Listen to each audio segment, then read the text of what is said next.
Welcome to this explainer. Okay, let's dive right into the absolute roller coaster story of how Google literally invented the foundation of modern AI, completely fumbled their massive early lead, and then radically restructured from the inside out to totally dominate the industry by 2026. It's a fascinating chronological journey, so let's just get right into it. 240,000.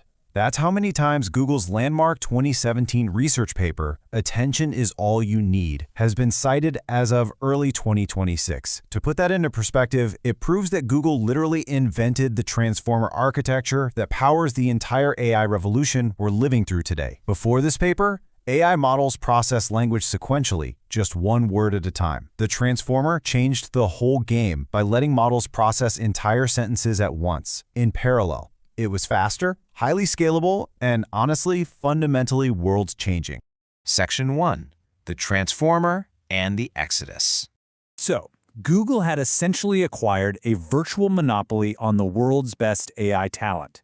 In 2014, they quietly built an AI powerhouse by picking up DeepMind for $500 million. By 2017, boom, they published that groundbreaking Transformer paper.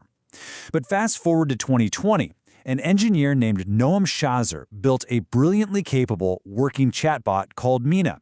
It was years ahead of its time, but CEO Sundar Pichai refused to launch it to the public out of, well, an abundance of caution. They sat on their hands, which left the door wide open for late 2022 when ChatGPT launched and changed the tech landscape overnight. This corporate hesitation led to an unbelievable talent exodus. Just read this quote from Ilya Polasukin, one of the Transformer paper's co-authors.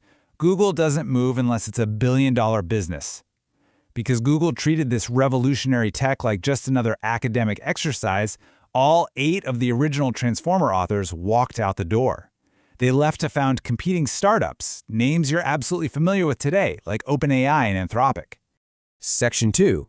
Code Red and Public Failures. Fast forward to late 2022, and OpenAI's incredibly successful ChatGPT triggers an absolute panic inside Google's walls. By early 2023, the competition was smelling blood in the water. Microsoft quickly launched an AI-powered version of Bing in February, and Microsoft CEO Satya Nadella openly mocked Google. He called them the 800-pound gorilla, and confidently stated, "I want people to know that we made them dance." This intense public pressure and mockery forced Google to rush their own conversational chatbot, Bard, to market way before it was truly ready. $100 billion. That was the literal cost of that rush. In a public promotional tweet introducing Bard, the AI got a single factual question wrong about the James Webb Space Telescope. Within hours, the internet cross-checked it. The next day, investors panicked, instantly wiping out a staggering $100 billion in Google's market value. And unfortunately, the public humiliations just kept piling up. Their 2024 Gemini image generator created historically inaccurate, diverse 1943 German soldiers, sparking such severe backlash they had to completely shut down the feature within 2 days. Then, their AI search overviews went wildly viral for recommending users literally eat rocks to get minerals or add glue to pizza to keep the cheese from sliding off. I mean, glue on a pizza? Really? Investors were seriously questioning if Google's AI output could ever be trusted again. Section 3. The DeepMind Merger. Okay, so behind those embarrassing public headlines, Google was quietly and ruthlessly rebuilding its entire internal structure. Before April 2023, Google essentially had 2 isolated, competing AI labs. Google Brain built tools specifically for Google, but rarely collaborated outside its own walls. Meanwhile, Google DeepMind published groundbreaking, world-class research, but almost never actually shipped consumer products. They were literally fighting each other for the exact same talent and resources. Realizing this massive flaw, Sundar Pichai made the pivotal decision to merge these 2 historically isolated labs into a single, highly focused unit under former chess prodigy Demis Hassabis. Hassabis brought in a ruthless new operational vision, running the team like Robert Oppenheimer ran the Manhattan Project.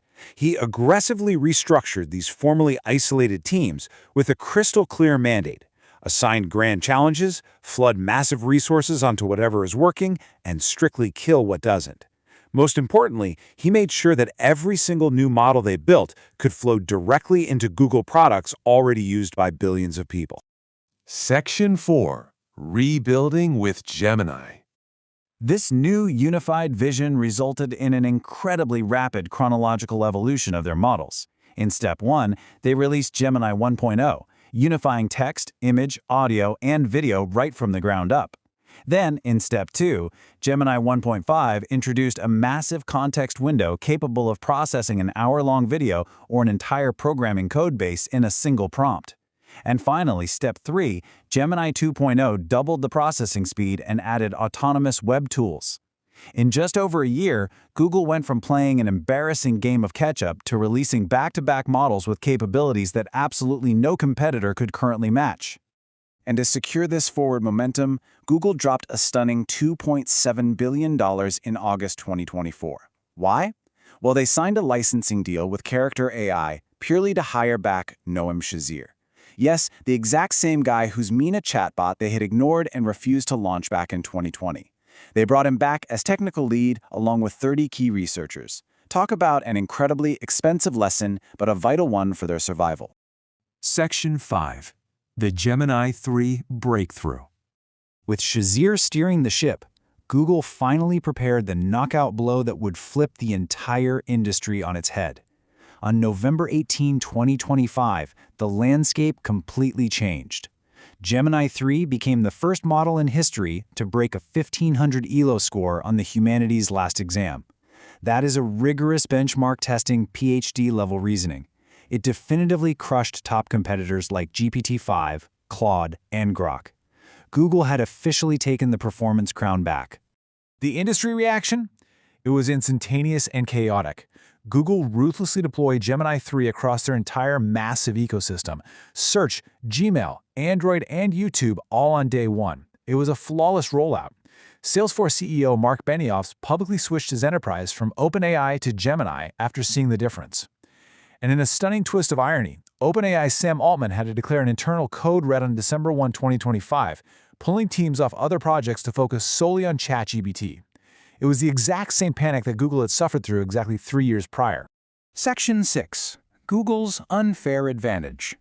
So, you might be wondering, why is this lead so seemingly insurmountable? To really understand the conclusion of this explainer, we have to look at the real structural moat Google has built.